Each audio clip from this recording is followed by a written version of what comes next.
A racist cop kicked her groceries and laughed in her face. Seconds later, he was in handcuffs. Here's how one woman's secret identity exposed everything. Please comment where you're watching us from, and don't forget to like, subscribe, and turn on notifications. The afternoon sun was blistering, casting a haze over the cracked sidewalks of Westwood, a city that prided itself on progress.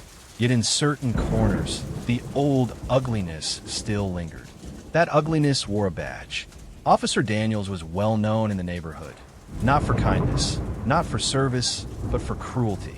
He strutted through the streets as if he owned them, sunglasses perched arrogantly on his face, his smirk a permanent scar across the block. Today he saw her, an elderly black woman, bent slightly from age but moving with quiet dignity, stepped off the curb with 2 bags of groceries in hand. She wasn't bothering anyone. She wasn't breaking any law, but Daniels didn't care about that. "Hey," he barked, his voice sharp enough to cut glass. "Where do you think you're going with that?" The woman froze, startled. "Just home, officer. Just home." Daniels smirked, strolling closer. "Home? Funny, that bag looks heavy. Why don't you set it down and let me check? Wouldn't want you carrying something you're not supposed to." A few passers-by slowed, sensing trouble. They'd seen this before. Daniels picking a target, especially one who couldn't or wouldn't fight back. The old woman set her bags down gently, her voice trembling. "It's just food. Please, I've had a long day." Daniels sneered. "What's the rush, ma'am? Don't like being stopped? Or maybe you think you're too good to answer my questions." He kicked one of the bags, scattering oranges across the table. The woman gasped as they rolled into the gutter. "That's enough," someone from the crowd called, but Daniels shot them a glare so venomous they immediately looked away. "Shut your mouth," he snapped. Then he turned back to his target.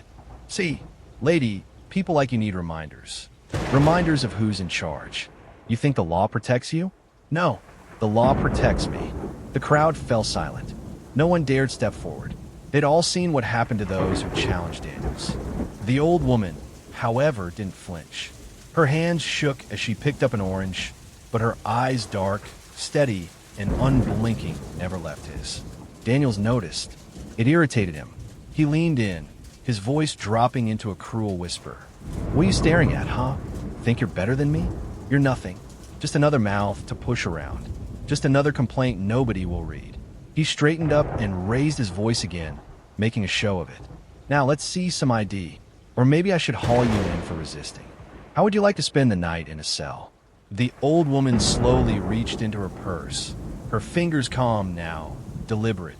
She pulled out a wallet. Daniels snatched it from her hand before she could even open it, laughing. "See? That wasn't so hard. Let's take a look at who we've got here." He flipped the wallet open, then froze. The laughter died in his throat. His jaw clenched. The badge inside gleamed back at him, polished and unmistakable. United States Federal Judge. The crowd gasped as the old woman finally straightened her back, standing taller, stronger, as if years had fallen away in an instant. Her voice, no longer trembling, cut like steel. "Officer Daniels," she said calmly, "do you have any idea who you've just humiliated?" Daniels stammered. I. You think your badge makes you untouchable," she continued, her tone rising, echoing down the street. "But let me make this clear, you answer to the same law you claim to uphold. And right now, you've broken it." The crowd, emboldened by the shift, began murmuring. Some pulled out phones. Cameras clicked on, recording every second. Daniel's face turned pale beneath the summer sun. "I didn't know. That's the problem," the judge snapped. "You never know, because you never bother to look. You see color, you see age, and you think it means weakness. But today, you picked the wrong woman." Her words landed like thunder. 2 uniformed officers, summoned by the crowd's commotion, arrived on the scene. They saw Daniel standing there, stunned, and the judge with her badge displayed. Immediately, their posture shifted. "Your Honor," one officer said respectfully, "is everything all right?" Daniel's mouth dropped. "Your Honor." The judge's eyes didn't leave him. "Arrest this man. Abuse of authority. Public harassment. Conduct unbecoming of the badge." The 2 officers hesitated only for a moment before stepping toward Daniels. His arrogance cracked, replaced by panic. "Wait, what? You can't do this. I'm a cop. I've served this city for 15 years. And in 15 minutes, the judge said coldly, "You'll be serving your suspension papers." The crowd erupted in cheers as Daniels was cuffed. His struggles meant nothing. His power, once unquestioned, was gone in an instant. The judge bent to pick up her scattered groceries. A young student from the crowd hurried forward to help, tears in her eyes. "Thank you," she whispered. "Thank you for standing up to him." The judge offered a faint smile. "It's time someone did." As Daniels was shoved into the back of a patrol car, the judge's face turned grave. She looked at the crowd, then past them, as if staring into the years ahead.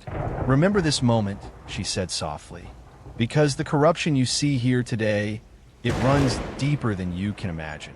And this," she held up her badge, "is just the beginning." Her words left the air heavy, uneasy. The cameras kept rolling. The crowd dispersed slowly, whispering among themselves, realizing they had witnessed more than just a confrontation. It was the spark of something larger. But as the judge walked away, her phone buzzed. A single message glowed across the screen. "They know who you are. Be careful." She froze, eyes narrowing. The story wasn't over. In fact, it had only begun. To be continued. Please like, comment, subscribe, and turn on notification. Thanks for watching.